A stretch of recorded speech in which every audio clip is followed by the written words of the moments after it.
In this week's episode, we'll be looking through some rookie testing performances, finding out who finished where in both the championships, and of course, a general review of the Abu Dhabi Grand Prix for the last time this season. Let's do it.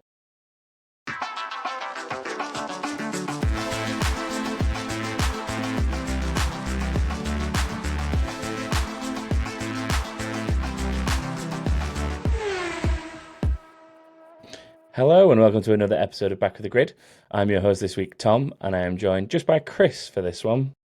Hello. Yeah, Stu has some computer gremlins, unfortunately, so isn't going to be able to be here, but I'm sure we can get through plenty to keep everyone going for this final roundup of the season. Overall, to be fair, an okay Abu Dhabi race. Like, I feel we sometimes get mixed events here. But a decent enough race, I think. Probably made more interesting by the tactical battle going on between Ferrari and Mercedes for the Constructors' Championship and all the elements in that. I don't know if that's worth a good place to start, but... Yeah, it definitely needed that element, I think, didn't it? Yeah, I mean, that battle went right down to the wire. I think it was 3 points between Mercedes and Ferrari in the end. Yeah, I mean, everything in the last part of the season has looked like Ferrari were going to get over the line, but just didn't work out for them, did it? Despite Leclerc's best efforts. I mean, that whole thing at the end with Leclerc asking for the gaps, letting Perez by, and trying to manage the gap and hold up Russell, like, it was really smart stuff from Leclerc. Once again, Ferrari drivers strategizing from inside the car. They were kind of always fighting a losing battle with Sainz being so far down, though, weren't they? Yeah, it was always going to be difficult for them. And even when he was in the points towards the end, he was still ultimately going to have to pit, wasn't he? He was on very old, hard tyres even at that point. Yeah. And there were just too many laps left for him to be able to... If he'd not pitted, he'd have been overtaken by everybody behind him, meaning he did not finish in the points anyway. So... bit of a shame. It was looking like an okay recovery drive at one point, but that Ferrari on its tyres, it couldn't outdo anyone in terms of strategy, could it? Because of the way it performs on its tyres in the end. Yeah. Plus, they went from hard, started on hards, went to another set of hards, and then true. I say they just kind of stayed out there waiting for a safety car that I think it's never going to come. Like, I think the safety car like probability at this track is way under 50% of races from what I saw pre-race. So it was kind of, I think it was there Jolene Palmer on the commentary said Ferrari are on plan Alpha look at this point. Yeah. Yeah, to be fair, I'd forgot that they'd gone hard as well. Yeah, it's a fair point. Like they were doomed to have to stop even for that as well, like regards to the age of the tyres. So yeah, just unfortunate really, but I mean, Leclerc did pretty much as he could to try and keep in that fight, I think. I have seen some people saying, well, why didn't Leclerc try and slow down and back up Russell outside of like the 5 seconds of Perez? But to do that, Leclerc would have needed to back Russell more than 5 seconds behind Perez, but stay within 5 seconds himself to not lose the place, which is just... that's never going to happen. Like, that's a step too far, I think, of asking him to engineer that. Yeah, it's a little much. Yeah, I mean, it was a great drive from Leclerc. He did, I think, as much as he could, really. And Russell as well, to be fair, to get on the podium from where he started was a solid drive as well. Yeah, I mean, they were both teams were kind of like fighting the fight with one driver. Hamilton at least climbed his way up into the points, but he didn't make a whole lot of progress from 11th on the grid. He had that clash with Gasly as well that broke his front wing. They sort of blamed each other. What do you make of that? It was a really weird one. I mean, Gasly locked up in front of him, but it was like Hamilton just made an assumption that he was going to not take the corner because of locking up. Like, he'd already made an assumption that Gasly was going to back out of it and decided to go for the apex, it just felt clumsy. Like it felt like he just misinterpreted what was going on and felt clumsy. It felt very un-Hamilton-like, essentially. Yeah. Yeah, I would agree with that. And then, as we said, Sainz was never really... I mean, Sainz had that massive crash in FP2, which was kind of a terrible start to his weekend. Not his fault, I don't think. I think it was just one of those combinations of hitting some dirty air. There was that bump. Did you see they grinded that bump away overnight as well? I didn't. That's impressive. I saw a lot of the media. A lot of media was saying they'd been kind of kicked out of the track and told they couldn't do any filming or reporting. And everyone turned up in the morning and there was just like a massive mark on the ground where they'd been grinding away at the track surface overnight. Fair. Got to say on Sainz as well before we move on that he actually retired from the race. And I didn't realise this until I went to look at the results this morning. And I thought I'd gone mad. I had no recollection of it. And I've asked around a bunch of people and no one seems to have any recollection of them just really quietly retiring Sainz on the penultimate lap of the race. I'm not the person to ask about that because I'm sat here on a Racing 30 review. Let's put it that way. Because I've been in a Welsh cabin all weekend, so I saw none of this live. But I mean, they made it fairly clear when he pitted, when he eventually decided to bail to pit. But yeah, you're right. I don't think I ever noticed anything of him. Yeah, it was kind of out of focus after that. There was. I'm trying to think what there was. There was something unfolding towards the end, but they were too concerned with showing Perez finishing second. There was so much going on in those closing laps. Hamilton and Yuki Tsunoda, thanks Sarah in chat. Yeah, yes, it was that battle because Hamilton had just gone deep into turn 9 and sort of kind of had a snap of oversteer from trying to send it essentially, and I wanted to see how that ended because I was like, Hamilton's like lost the car a bit. He's had to catch the car. Like, what's this done for Yuki? Like that was really important. And then just like, but let's look at Perez cross the line for second, even though we knew it was happening. Like, Leclerc crossing the line for second. But just weird. Yeah. I mean, Ferrari said that they don't think there was a version of strategy that could have got them that second place in the end. I'm not sure I necessarily agree with that, although, to be honest, Ferrari didn't lose second in the championship at this race, did they? Like, if you go back through the season, there's lots and lots of times where they have not performed where they should have done. Which I'm sure we'll get into come season review podcasts over the coming weeks. But it should never have been this close in the first place, should it? Yeah, I think overall Ferrari are probably lucky that McLaren had such a bad start and Aston Martin faded away after the summer. I think they're lucky to have held on to third in that regard because they've gone from being a contender to being just there because nobody else quite caught them up consistently enough. And the closest people to that, I think, were McLaren. Mercedes were probably there by the end, I think, but I don't think Mercedes still fully understand the car. No. So to have them beat them is probably not a good sign for next year. And like I say, McLaren, where they are now, is not a good sign for Ferrari next year. And if Aston have been doing what they're essentially claiming, which is downing tools on development for this season to focus more on what's going to be coming next season. And to be fair to Aston as well, we saw a little bit of a upturn in form over the last few Grand Prix weekends, haven't we? Like they've been back in amongst it in the points and stuff, and okay qualifying performances. So there's clearly still something there that they're building on. I just think overall that's not a good look for Ferrari. But like you say, it's probably more of a season review to dig into that. We'll go back and talk about Max. Picked up his 19th win of the season. A scarcely believable 19th win of the season. Yeah.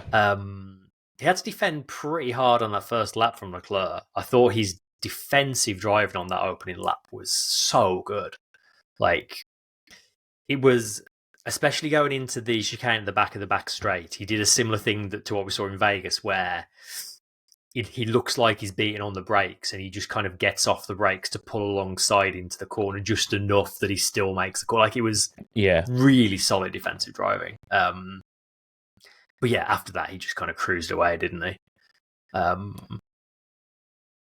mean, the defense with Leclerc early, I thought Leclerc might be able to give him a bit of a run, but I think he was just uncharacteristically a little bit slow off the mark initially, and it gave Leclerc a bit of a jump on him and a very solid defense. But then after that, like you say, he was kind of just back to routine after that, wasn't he? Yeah. I was really impressed with that defensive driving. To be fair, at first I couldn't work out if it was Leclerc not properly committed to it or if it was just very staunch defending. But I think it was the latter. I think it was more staunch defending. I think, and very unlike Max giving the driver on the outside enough room to also make the corner. Yeah, if anything, I think Leclerc could maybe have been a little bit more aggressive. Yeah, especially in the chicane in the middle of the two back straights. But it was good, clean racing, which is always nice to see. Exactly. The records keep stacking up. Red Bull have now taken the record for percentage of races won in a season. They've won 21 of the 22 races this season, which percentage-wise beats McLaren getting 15 of 16 in 1988, which is ludicrous.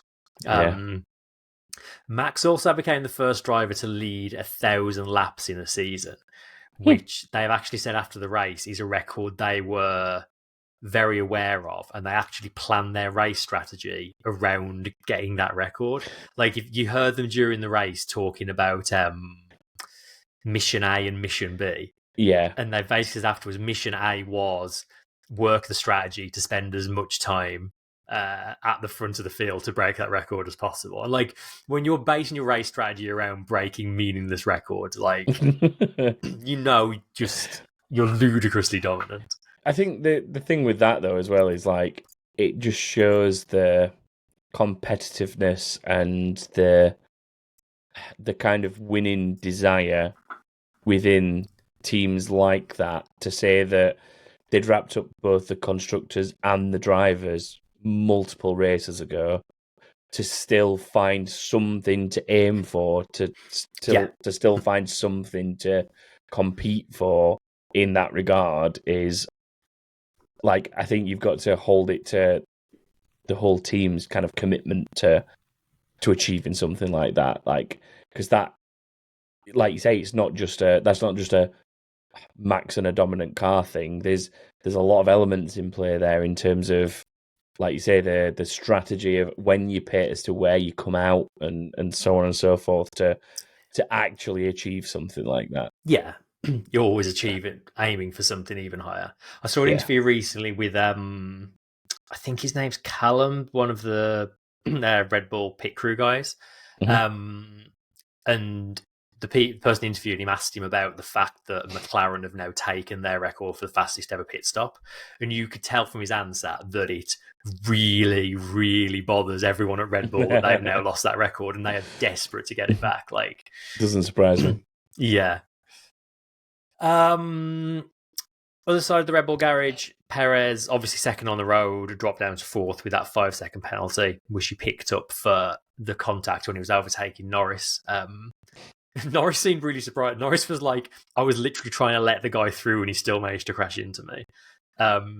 It was pretty clumsy, wasn't it? Like, yeah, so like this is kind of, I would say, the opposite of what we saw in Vegas with Russell. Like, Russell effectively turned into someone by not realising they were there, and Perez was given a gap and managed to essentially like understeer into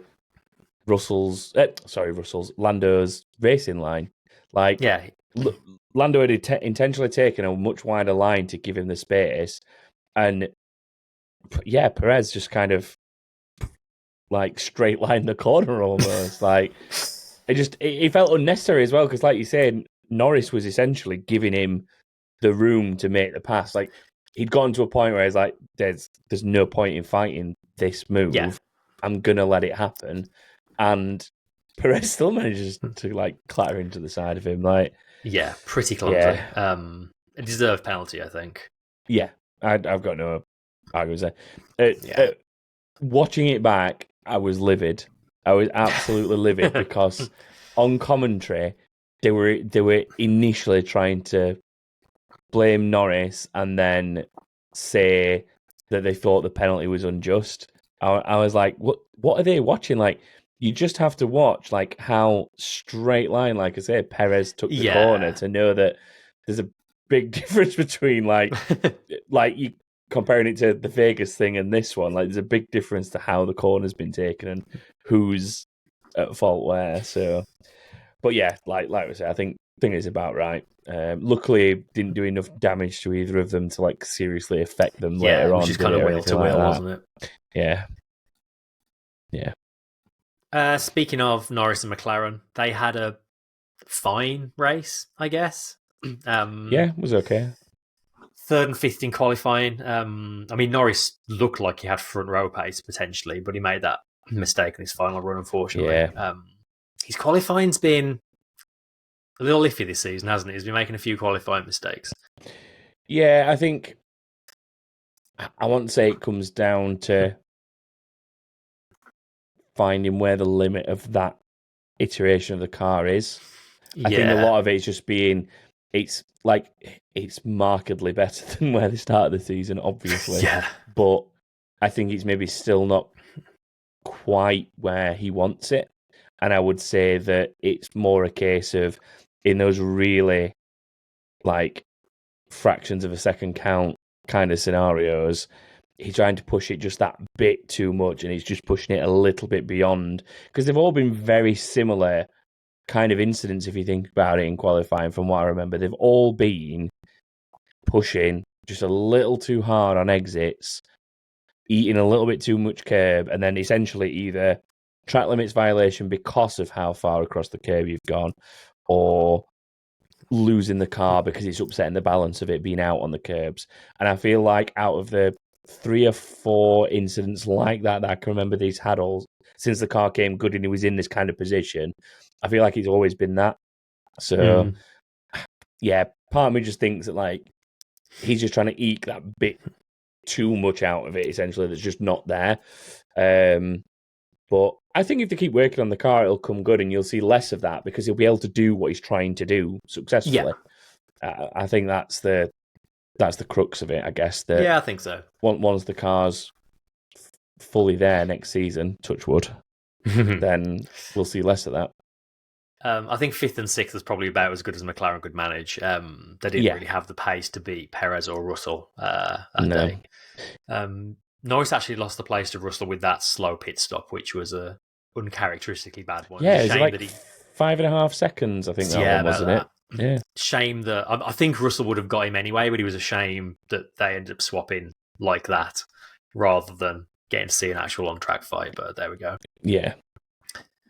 Next up, Alonso. So Alonso, he finished 7th, which actually gave him 4th place overall in the Drivers' Championship. He was pretty close with both the Ferrari guys and I can't remember who else was in the mix. There was a few that could swap places.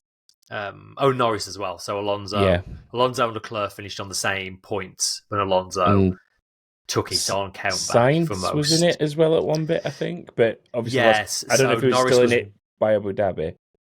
Yeah, Norris was 1 point behind the two of them, and then Sainz was another 5 points behind. Alonso reckoned it was his second best season ever. Alonso says 2012 was his best ever season. This was his second best.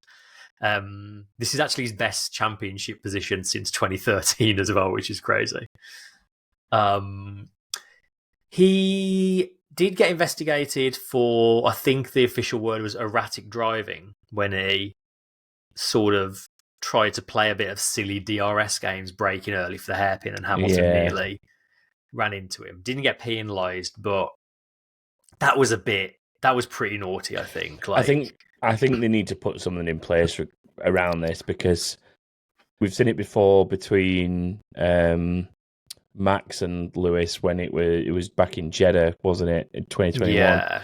And then to see it again now, like I'm all for strategically, like maybe not making a pass when you could, in order to get that DRS in the second zone and make sure of it, so that making the overtaking turn A doesn't compromise you in turn B. I'm all for that kind of strategy, but yeah, when we're in a series where there are no brake lights and it's not obvious what you're about to do, I think, I mean, even if a series with brake lights, to be fair, it's not really on, is it? Just brake checking someone effectively. So yeah, I think they probably need to look at putting something in place, and because it was obvious what he'd done. Like, you just had to. It was obvious in real time, but it was even more blatant when you saw the onboard. So I don't even necessarily have a problem with it if you're trying to do that when you're side by side with someone, or the other person is close to you and has moved out. Like, that's much different. But when there was a good couple of car lengths between them at least. And like, I saw some of the commentators are trying to be like, oh, well, he moved off the racing line, but like, he didn't really, for me. Like, no, bit naughty. That could have caused a big old accident. Yeah, like, essentially, if you're going to play games like that effectively, you need to be, like you say, side by side racing. Like, it needs to be marginally later on the throttle, coming out of the corner before or something, so that you know that that like half a car length behind the person to get the trigger, or something to that effect. But yeah, I'm just not a fan of intentionally slowing down where you shouldn't be slowing down with a car right behind you up your gearbox. No, not at the speeds they're operating at as well. Yeah.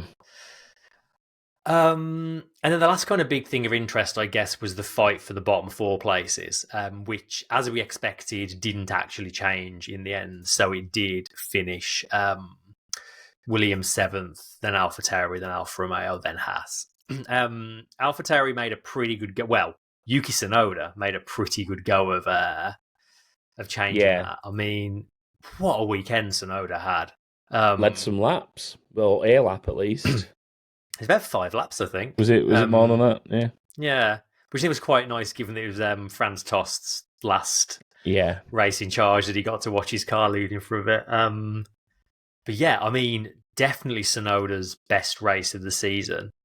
I mean, you could make an argument of that being Tsunoda's best race, full stop. He was so good all weekend. Put his 6th on the grid, dropped 2 places in the race. As you say, led for a few laps. Did close the gap to Williams. It was 3 points in the end they needed. But again, kind of like Ferrari, they were sort of fighting this with one car, because Ricciardo, I mean, he finished 11th in the end, so he's just outside the points. But Ricciardo was nowhere near Tsunoda's pace all weekend. He went out in Q2 and he was a couple of tenths off Tsunoda, which was a shame.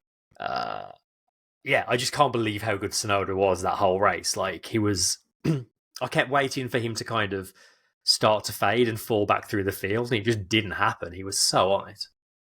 Yeah, really impressive. Yeah. Which actually leads us quite nicely, I suppose, into us picking a driver of the day. Wow, we're at that point already. I mean... There was not a whole lot else to talk about. I mean, there's all the other teams at the back, but it was all a bit also ran and not a whole lot else to talk about. So, I mean, from when I watched it, I was quite tempted to go down the lines of Yuki Tsunoda. I don't know who won the official one. It was Yuki. It was Yuki. I mean, I think I'm with the general popular vote on that one. I mean, there were other good drives, but things like, it's not necessarily always about like the position specifically you finish in with these. For me, it's about the performance overall. It's about like the whole package, and I think Yuki showed what he's been working towards for a long time now. Like, the last couple of years, he's had his ups, he's had his downs, but these last few races, I feel like he's again started to show like some decent consistency at least. And as the car's got a little bit better, he's been able to pull those points finishes out. And like I say, for where that car was compared to where it is now, to get a drive like that out of it, I think is, really, really good, really strong. And I think it puts Red Bull and Alfa Tauri, however they'll be known next year, to in a difficult spot. Like we said for a while that we think if Perez ties up second and holds on to that, he'll stay at Red Bull for next season, which that probably looks like that's the case. But depending on what they decide to do in the future there, I think Yuki Tsunoda is about to make it very tough and could maybe even be the second driver to cause Daniel Ricciardo to lose a seat, essentially. I mean, I was worried when Ricciardo came back that Tsunoda's head was going to go a bit, and like the pressure of a big name like Ricciardo being there would really hurt him. It's been the opposite. Like, he's back half of the season, he's really on top of it. And I don't have the stats necessarily in front of me, but I think generally in the races Ricciardo and Tsunoda have both done, I think Tsunoda's probably been the better driver across that sort of small sample set. Yeah, I mean, I feel like he's been more consistent at least. If you look at it in that regard, like I was saying before, I think I'm literally just trying to check now and see how how obvious it is between the two. So like if you look at Yuki, you've got for these last few races since America, he's got an 8th, a 12th, a 9th, an 18th, but that was a DNF technically, I think, wasn't it, in Vegas? Was it it was a retirement, I think? No, they were just both terrible. Just off the pace. The car was super slow there, yeah. And then an 8th this weekend. Comparing that to Ricciardo, who's got a 15th, a 7th, a 13th, a 14th, and 11th. So there we go then. Like, for the most part, behind Yuki in every single one of those, Mexico being the exception, really. And he was ahead of him in Vegas, but neither of them scored points, so it's a bit redundant at that point. So I think it gives them a difficult decision for going forward, like you say, and I think maybe it makes people like reopen that question of, can Ricciardo do what he used to be able to anymore when he was at Red Bull? Yeah, it's not as cut and dry as a lot of people would have expected, for sure. Yeah. I guess that leaves us with Tsunoda as driver of the day. What about moves of the day? Moves. One thing I really enjoyed is the way Max transitioned from doing donuts into perfectly parking in front of the number one board. Oh. It was so smooth. Yeah. Even his donuts are like very just perfect and methodical. Like, the guy's a robot. Yeah, that was good. I liked when Alonso got past Sainz. Not so much for the move itself, but because Alonso knew he had a very slow car in a straight line, as he said out loud a couple of times. So he sort of made an opportunistic dive into the hairpin before he got onto the straight, which was not necessarily a spectacular move, but it was a smart bit of driving to make the move in a place Sainz wasn't necessarily expecting it, if that makes sense. Yeah. Yeah, he'd probably be one of the only people, if not the only person, to make a move way around there, right? As far as I remember, yeah. Yeah, I mean, one of the ones that went down quite well at the time was Hamilton. Being one of the only people that managed to make it stick around the outside of 9. Yes. A few people Sainz, wasn't it? tried to hang it out there, but couldn't quite do it. But he managed to get the good run in order to be able to carry it all the way around. So that was probably up there as well, I think. Yeah, that was a really good one. That's the one I had in mind, the Hamilton around Sainz one. Just because around the outside of that big long turn 9 just is very cool. Yeah, and it's a difficult move to... It doesn't necessarily... It's one of those where it doesn't necessarily look all that glamorous because it's just two cars going side by side around a corner. But when you think about what's involved like when you know racing and you think about what's involved in going round the outside like that in a corner like that, gives you a whole new perspective and a whole new appreciation for it. So yeah, I think especially that a corner like that, like if you're trying to rotate around the outside, it means the person defending has defended as best as they possibly can. They've got the best line to defend, and you've still made the move stick. So yeah, I'm definitely happy with that one. Let's go with that one then. And then last one for this season. Honestly, what the f*** are we doing here? So did your race in 30 minutes include the weird bit towards the end when every team was suddenly getting investigated for pit lane infringements? No, but I have heard about it. It was to do with eyewear, wasn't it? And safety wear. Like everyone, all of a sudden we started getting all of these more and more drivers getting investigated for pit lane infringements, and everyone was like losing their minds because it's like, oh god, are we going to have to wait for like half an hour for all these investigations to be done to even know who's finished where in the championship? No, it turns out that I don't know if it's because it was hot there or because it was at night or what, but it seems like loads of pit crew had been like having their visors up and not putting goggles on or something like that. So in the end, basically all the teams just got a slap on the wrist for not doing safety stuff properly. But it was all a bit silly. Another one you probably missed, Tom, and this is my favourite of the week. I mean, I'm reading it. I didn't see it, and I'm frantically now Googling to see if there's a screenshot of it somewhere because I want to see it. Oh, there's one in Discord somewhere, I'm sure. It's fine. I've found it thanks to Reddit. End of the race, championship standings come up, moved on to the last page, and there at the bottom of the list is everyone's favourite Estonian race driver, Paul de Vries, driving for Trident, just chilling out at the bottom of the F1 standing. How? I just don't understand how. So, well, the Paul and the Estonian flag came from Paul Aaron, who is a Trident driver in F2. Yeah.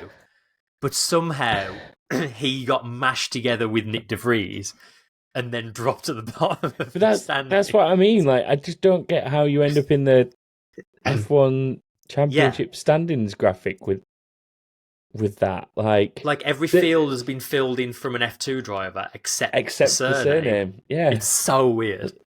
Odd. But yeah, I just laughed and laughed and laughed when I saw that. And I can't think of anything better for this award unless you had anything else in mind. What was the logo? Because the screenshot I found has only got, unfortunately, his name and the flag.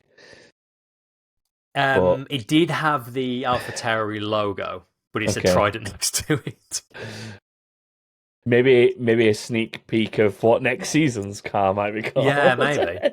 Trident are coming up to F1. Yeah, I mean, in the nature of trying to find weird and silly things for this award, I think that has it for me. It's so good. Yeah. Discord are asking for an honorable mention as well for Perez basically getting a telling off from the stewards for saying mean things about them on the radio. Oh, what, they told him off for running his mouth, did they? Basically, yeah. He was having a moan about the stewarding decisions because of the penalty, and he got summoned, and they were just like, "Stop it! Don't do that. Be nice." I mean, they're not wrong. I mean, no, all very silly. Yeah, cool. Right. I mean, we kind of mentioned Paul Aaron there, but there were actually, some rookies on the grid during FP1. Half of the grid. Yeah, I mean, they shouldn't have made it into this championship standings, but they're at least worth talking about. So, should we run through like kind of what happened to FP1? I mean, right up front, the fact that they all kept it clean. Had to have 10 rookies in a practice session, and no one had any really massive issues. Yeah, it was cool to see so many like young driver names out there. I mean, the real standout was Drugovich. Obviously, he's done a few practice sessions for Aston Martin, but he was second fastest overall, and he was over 2/10 ahead of Stroll. I know times in practice aren't everything, but still, that's a solid thing to, for a driver in his position, F2 champion, no seat. It kind of keeps him in the shop window, I suppose. Yeah. Likewise for Schwartzman, he did a really good job. He was only just off Sainz's time in the other Ferrari. And then there was like a bunch of F2 people. Like you had Vesti, Doohan, Pierre, and a few others who basically had done an F2 session in the morning, got in F1 cars, and then pretty much had to get out of the F1 cars and sprint to the other paddock to go and do qualifying for F2. Like the fact they were able to handle that was damn impressive. We're going to be seeing a lot of them this week, I think, because they will have the post-season test in Abu Dhabi, which is, I want to say that starts tomorrow, Wednesday, possibly, I think. Yeah, it's usually midweek. And I think a lot of the same drivers will be doing that. Yeah. Scary moment for doing, actually, wasn't it, during FP1? Yeah. With Logan Sargent. Yeah, when he came out the penultimate corner, like full pelt, and Sargent was just sat on the racing line. Yeah. Which I think was a failure on the team's part for not telling him it was coming. It was it almost looked like scary. Sargent was wanting to pit in, though, but was doing it from way out on the curb. Like, he was like sort of drifting across towards the pit entry, and then Doohan's had to obviously swerve that way to avoid him. Like, it was a close call, to be honest. It was a close call, yeah. While we're talking about F2 drivers, we should mention that after another weirdly long gap before the last race, as they always do in the F2 calendar, we finally had the last couple of rounds, and Pierre took the title by 11 points in the end, in what is his third season in F2. I mean, Vesti, I think he was 25 points behind going into the weekend, so it was a big ask, and he did a pretty decent job of it. Like, he had two really solid races to massively cut the lead, but not enough in the end. Pierre now, of course, is the second F2 champion in a row with no F1 seat to step into. He's a Sauber junior, so they're going to be keeping on as their reserve driver. There's talk of him maybe going to do Super Formula for a year. I still suspect he might replace Joe for 2025. 2025. It's weird to think that 2024 is imminent. But yeah, it's been I mean, Pierre in many ways deserves the title. He's a very quick driver, but at the same time, I think Vesti's had a lot of bad luck. He also binned it on the outlap before he even got to the race, on the races in Spa, which obviously really hurt his chances. I think either of them would be worthy champions. Vesti is a Mercedes junior, and there has been talk about them trying to get him in that second Williams seat. That still hasn't been confirmed for Sargent. I mean, Sargent's race engineer did say to him something along the lines of looking forward to next year on the cool-down lap, which might have given the game away a little bit. But well, there was a social, not social media, a website post, like a blog post the other week as well, saying something about I can't remember exactly how it was worded, but it was worded in a very specific way that suggested he's got a deal for next season. It was something to do like looking forward to his home race next year or something, wasn't it? Yeah, and we literally were sat here with that article open with Discord pre-show one weekend, one Monday evening, and I believe your exact words were, "That'll be changed by the morning. The content of that will be changed by the morning." And lo and behold, it was changed. I remember it distinctly for that reason. But yeah, I think like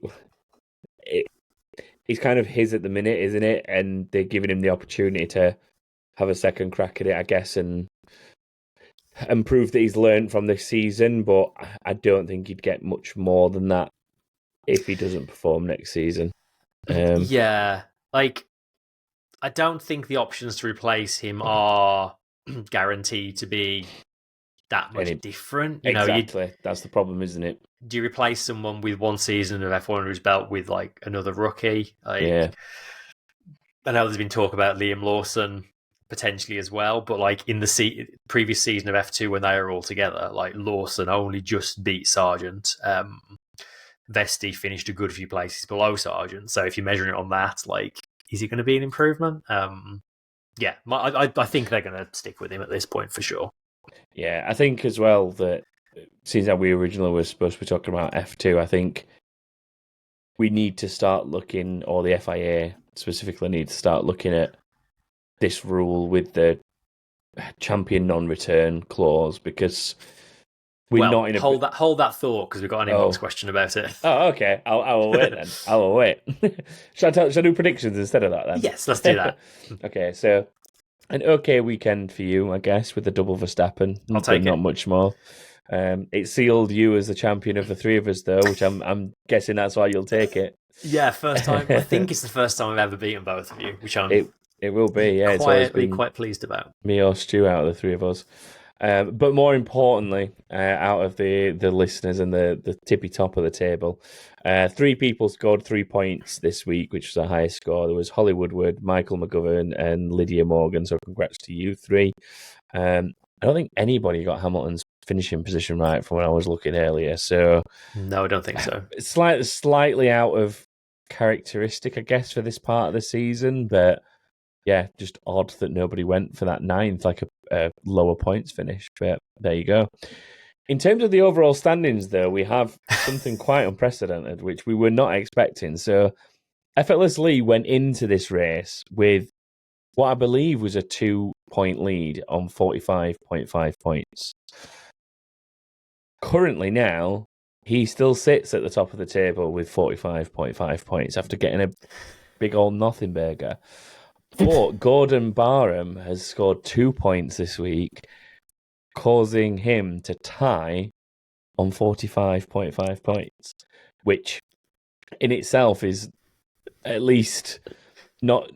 Now we score as many points as we do and have as many races as we do is not something we expected. But no, I did a little bit of a count back to see, like, in true F1 style, who would like take the title. Neither of them had any 5-pointers or 4.5s. They both had one 4-point weekend, and both had one 3.5-point weekend. But Lee had just edged it out with, I think it was 5 3-point weekends compared to Gordon's 4 3-point weekends. So technically speaking, if we were doing a count back, Effortless Lee would have still been champion. But we think that because it went down to the wire, and it is just an anomaly in itself that we've actually had a season where 2 people have tied, we're going to consider you joint champions and arrange something for both of you. So we'll obviously get in touch through your emails that are on the site, or if it's easier, you can reach out to us first. But yeah, congratulations to you both. It's been a long old season and you've done well. Highest point scoring season overall, I think. Me and Chris were looking back through it before the episode, and we've got champions that barely scored half of that in previous seasons. So yeah, it's an accomplishment in itself to be scoring. I mean, that averages out to roughly 2 points a race, doesn't it? Which is a little bit more than, just a little bit more than. Pretty solid going. Yeah, definitely. Yeah, congrats both. So yeah, well done to you both. I mean, staying with Effortless Lee here, Grid Rival, our champion this season, and he's been this way for a while because he's been leading it for a while, but it is Effortless Lee with 22,068 points. So well done. Verstappen to Grid Rival this year. He has definitely Verstappen to Grid Rival this year. And then in terms of the official F1 Fantasy League, McCrappen, who took the lead literally last week, I think it was, for the first time, finished this race to keep that top place with 6,532 points.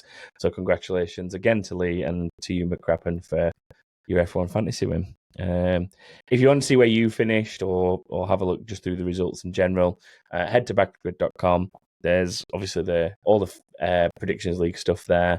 There's also all the stuff for links to each fantasy league, and you can always pre-sign up and stuff for next season if you want to. So yeah, that's predictions and fantasy corner done for the season. Congratulations to all of you for getting this far, and particularly to our winners. Right, you mentioned we've got some inbox that might ask me the question that I wanted to answer, so should we do that? Let's do it. Yeah. Keep it saying now. Stay out. Box. Hey, man. So, Kilowog says, hey man, another year, another F2 champion without a seat. What changes would you like to see to make the F2 championship a meaningful enabler to an F1 seat?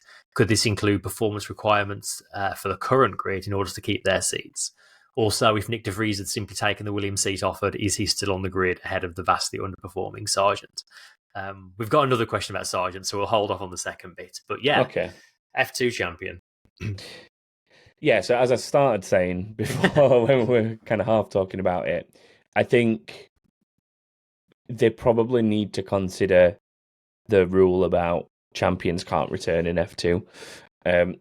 I understand the previous logic behind it of trying to keep talent coming through, but the problem is if you're not giving that talent somewhere to go, it's almost like a waste of that talent. Like, we're getting F2 champions that are sitting as just reserve drivers for F1 teams and doing the rookie sessions because they've never done any legit F1 running, or like maybe on the odd eventuality stepping in like what Lawson did for a little bit when Ricciardo got injured. But generally speaking, they're like just sat wasting away as an F1 reserve driver whilst filling the gaps with Super Formula or something. And that's not like a discredit to Super Formula or whatever, but people compete in F2 to get to F1.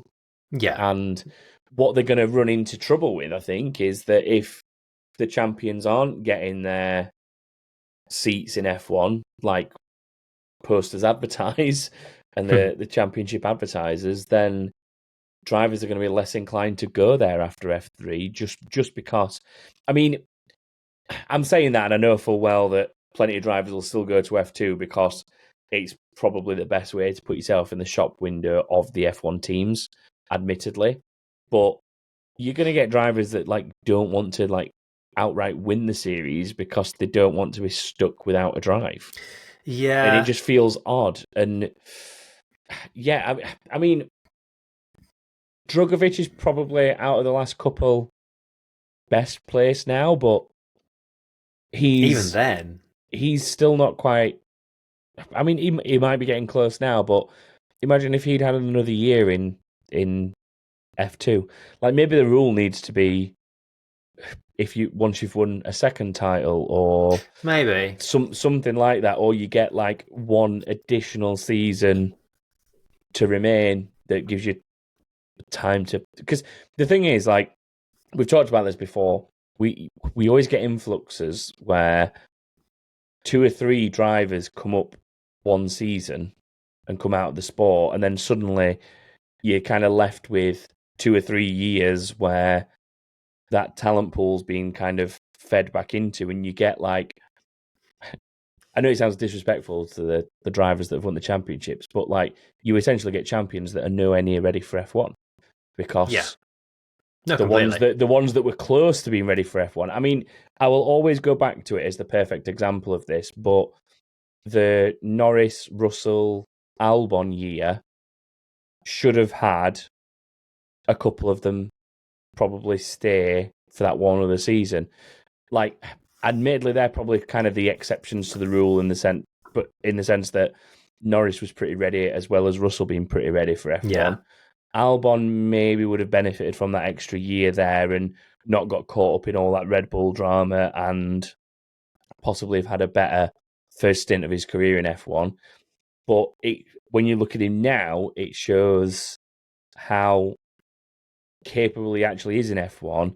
But look how long it actually kind of took him. It even took him to the point where he had to have time away from the sport because Red Bull were essentially dropping him for underperforming to have to come back around to now be kind of respected to the level that he's actually respected at. And I think things like that just go to show that extra year or maybe 2 in F2 would have actually probably done him a favour because he'd have come into that Red Bull team and Toro Rosso as it was then from a little bit of a different angle, I guess, and maybe even ended up with a different team entirely. And so I do think something needs to change. Like, I don't profess to be the solution architect that's got the perfect idea, but I think that is part of the problem. A big part of the problem is forcing these drivers out after they win a title.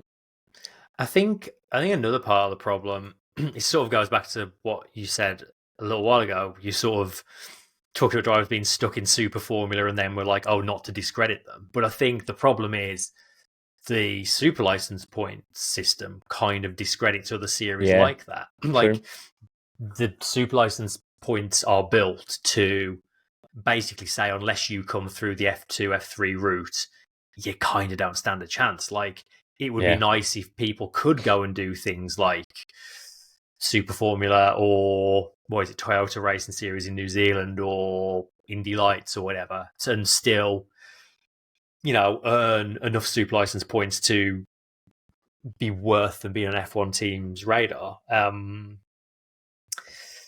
mean, there are a few suggestions from the Discord that I don't disagree with as well. Someone said maybe just have it so you can have 3 seasons in F2 regardless of whether you're champion or not, which is a really interesting approach. I was thinking along the lines of something similar to that as well, which is like 3, maybe 5 seasons at the very most, because I mean, I think we're kind of okay for it at the moment, but F2 at times has become a series where you've got these like serial journeymen that pick up a few points, finishes through the season, never do anything outright. Like, they might pick up like the reverse grid win or something because they've had a good points finish the day before. Like that kind. The odd. I'm trying to think of a good example of one. Like Roy Nissany. Yeah, there's a who good is example still of knocking one. Around at the back of the grid. I mean, how long has he been in F2 now? That'd be the big question. He has done. He must have done at least 5 years, Roy Nissany, in F2. 5 seasons. There you go. So he's prime example of, if this rule was in place, he would now not have a seat next year, which would at least give some F3 driver a chance to move up, and then somebody from a Formula Regional Series to like move up into F3 by proxy. I mean, he's probably one of the only ones I can think of that's still there. I feel like Deruval has been around a while, maybe he's been knocking around a few 3 or years 4 now. seasons now. Like, and again, same sort of thing. He's never set the world alight or anything whilst he's been in he's done 4. F2. So, like, nothing makes him sort of, I guess, jump out to me. Like, he's done all right in other regional formulas that he's done at the same time, but it's obviously a much smaller talent pool there. And when he's in F2, he's a top 10 driver at best every season. Yeah, like, just hovers around the midfield. And when there's equal machinery, that kind of says as much as it needs to as well, doesn't it? For all of our criticisms of F2, it does, for the most part, at the very least, do a good job of letting the talented people show their talent. Yeah, like that I think doesn't that necessarily good. mean they will be champions because there's a lot of factors at play, but you can generally see who's the haves and have-nots from watching F2. Yeah. Another thing I've seen in the Discord, which I think is a great idea, is all this faffing around with sprint races, and they're talking about changing the format next year again and talking about maybe not even having pay points. Let rookies drive the sprint races. If you're so hellbound to have these sprint races, let rookies have a go in them. Like, give them more seat time. I know that'd be a really hard sell to the teams, but like, I don't know, maybe that would help clean up the feeder series a bit as well. Like, if F1 teams have to run rookies in sprint races, one of the big things they're going to be looking at is for drivers who keep it clean and don't bin it. So, that might have a knock-on effect of having less messy accidents in F2 and F3, because that's more what's being looked for. But could work. Definitely a messy system that needs some looking at, I think. I think the only sort of, I guess, slight problem with going for sprint races are solely done by rookies is essentially you just at that point kind of extending the F2 weekend with another race is how I would sort of in a way, yeah. Yes, fair enough. The machinery is a whole of the level, and it's them jumping in an F1 car to prove their worth there.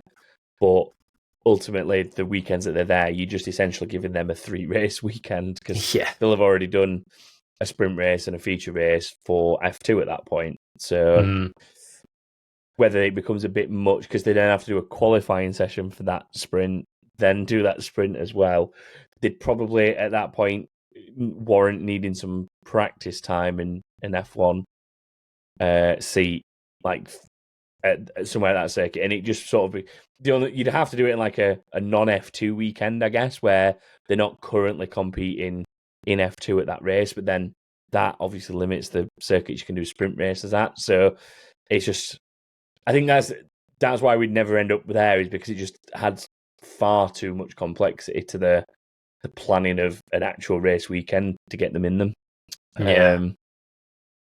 But yeah, I think limiting how long people can be in that series for would at least help somewhat, because I think so as well. I think that in combination with allowing a champion to return as well, and then, I mean, if you got a 3-season limit and you turn up in F2 and winning your first year, winning your second year, winning your third year, you've 100% put yourself in a serious contention for an F1 drive at some point in the very near future, because you certainly should. You'll be the first person to have ever gone back-to-back in F2, because it can't be done. Yeah.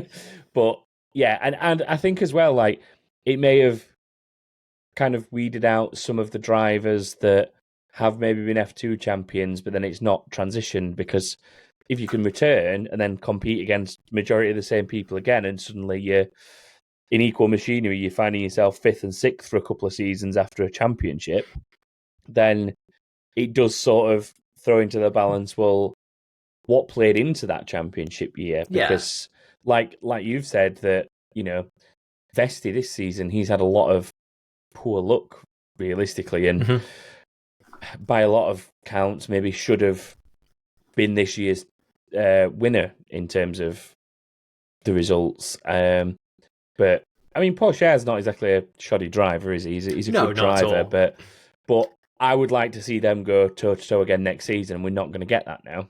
Yeah, because exactly. Pierre's got to go race somewhere else.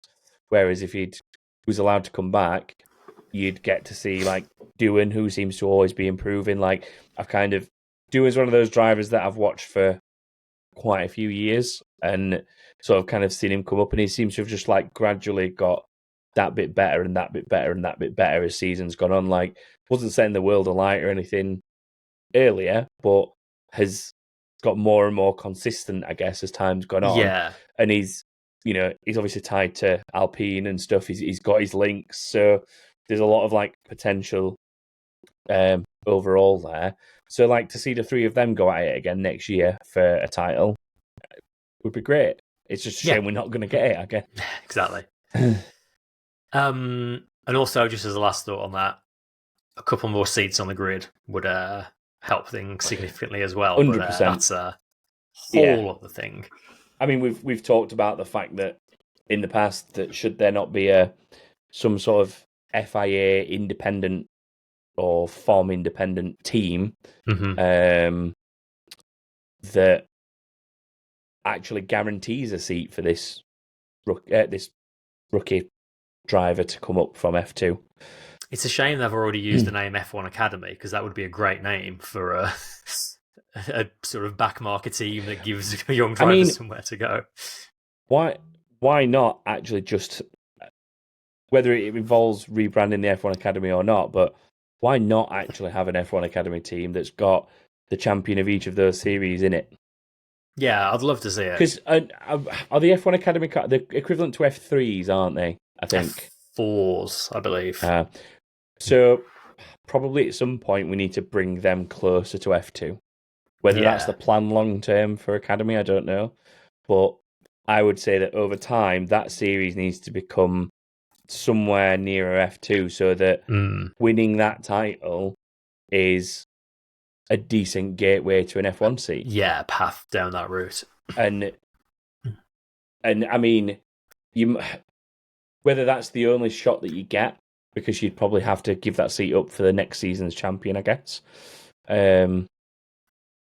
But that's your year to impress on the actual F1 grid, isn't it?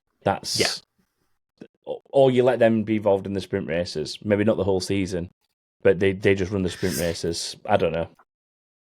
There's lots of things, lots more things that could be done. Yeah, definitely. That's for sure. I'm going to read you the question because I feel like we've been on that one a long time. Yes. Blaze is sending this one saying, "Hey man, does Sargent deserve a second season when he finished worse than Latifi ever did, being 21st out of 22 drivers that have competed? Notably, the only other driver behind him was replaced mid-season for better results in a worse car. What benefit could the team possibly get from a driver that after 22 races started an average of 17.6 and ended 15th, mostly due to damaged cars behind him or DNFs? In the 14th and 15th best car on the... In the 14th and 15th best car on the grid... Oh, yeah, because we're talking overall. Should he have produced more, or was his 15th at the end of the race just a byproduct of him being average in everywhere?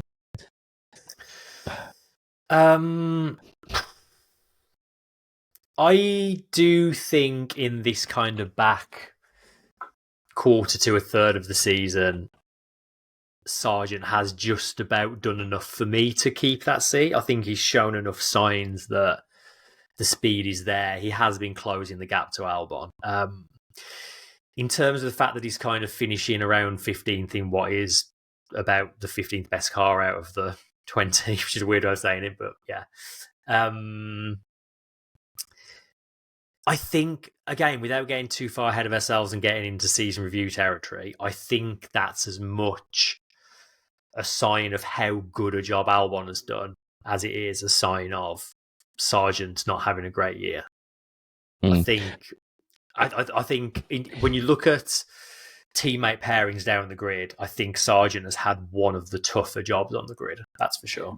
I'd agree with that. I think the other big factor in this is who are you going to replace him with that isn't another rookie, essentially, with the limited experience, meaning you're just back to square one and you're in the same situation for at least another 12 months. Now, I mean, you might find yourself in a scenario where you've got a Piastri-type rookie on your hands, but again, without getting into the realms of season review territory, I genuinely don't remember as good a rookie season as that, going back to probably Hamilton or someone like that. Hamilton's the last one I can remember. Yeah, that good.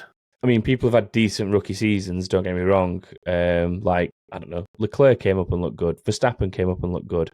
But, like, Piastri has, I'm going to assume, worked with the team to develop the car, and as well as Lando. I feel like he must have had at least some input to be able to drive it as well as he has, because if he was just letting Lando do it, then it'd never suit him. But I think that, combined with the consistency in race finishes and being able to compete and go toe-to-toe with his more experienced teammate, I think those kind of performances as a rookie don't come by very often. And the chances of Williams finding that one rookie that can do that again next season is... I mean, I couldn't tell you someone who would be a rookie that I would consider is capable of that, let's put it that way. I think the only way you'd get close is if you somehow convinced someone semi-experienced from IndyCar or something to come across.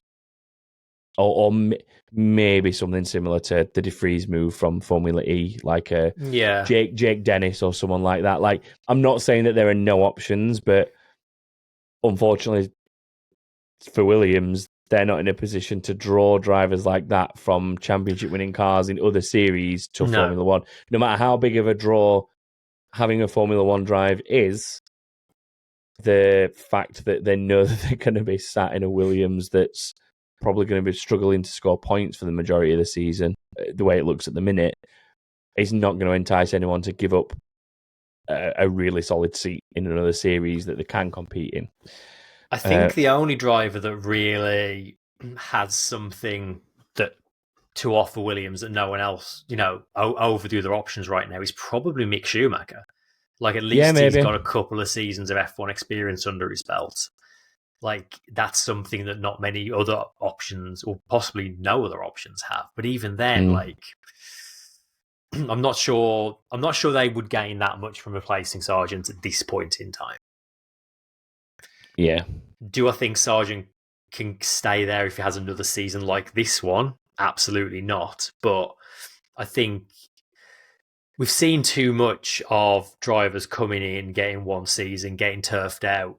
Next, flavour of the month replaces them and just rinse and repeat. So I like to see rookies getting a second chance unless they've been, abysmally bad, which I don't think Sargent has. Yeah, I think it's been difficult to say because he's been kind of on his own at the back. Like, I want to say he's stayed out of trouble, but he's kind of been on his own at the back, so it's easier to stay out of trouble when you're in that scenario.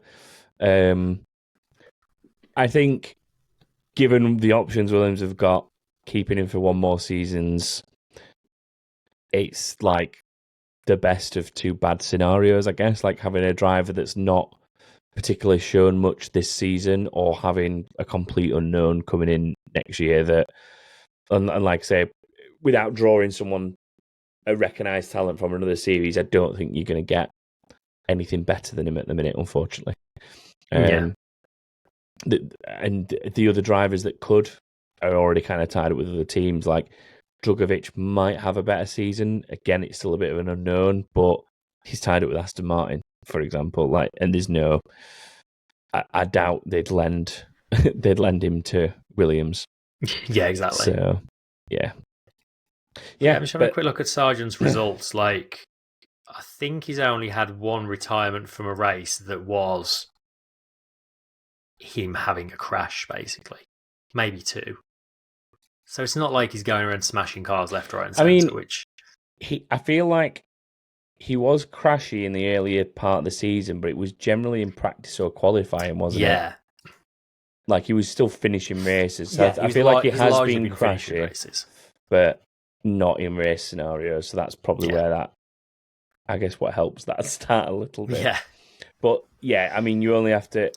I'm not even going to do the math on it, but when I look at these average finishing positions, I can pretty much tell you for the most part he's last on the road, because there's a lot of 16s, lot of 17s, a lot of like 20ths and 18s, stuff like that. Like, for the most part, he's last on the road, bless him. But it's not.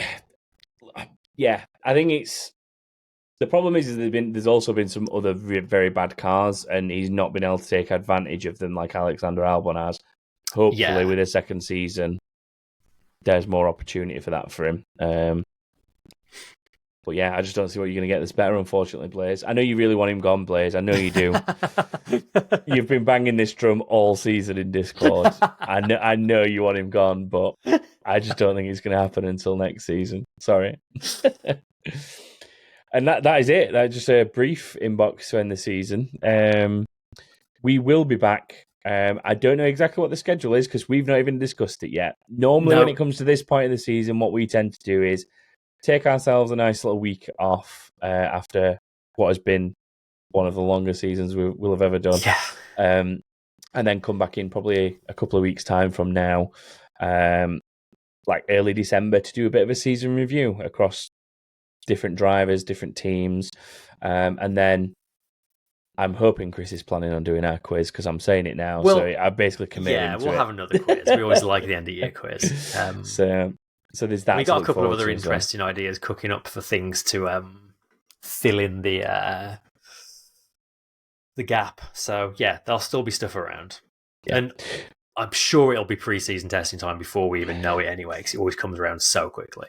Exactly. So don't expect anything next week, but in a couple of weeks, we'll be back doing a bit of an overall season review once things have settled down.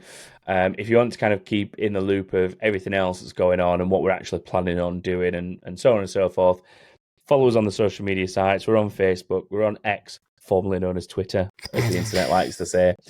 We're even on Instagram and Threads. You can contact us there if you want to. We don't post as much on those, but feel free to follow us if you like. You can also head to the website. It's backofthegrid.com. Contact us form if you want to send in anything, questions or talking points for those season reviews. You can do it all through the website as well as the social accounts. And then, of course, there's been part of the Discord, which you can find out more about by heading to our Patreon, which is patreon.com/backofthegrid. That is it for this week. And that is it for, I guess, the 2023 season, technically speaking. Yeah. It's been a wild one. It feels weird again to be ending the season so late in November and early December, but it really does. That's where we're at these days. Yeah. So, but thank you all for sticking with us all year. Yeah, thanks to everyone who's been with us throughout this season. And like I say, you'll get a little bit more to see the year out. But we'll see you for that and then going into next year. Bye, everyone. Bye, everyone.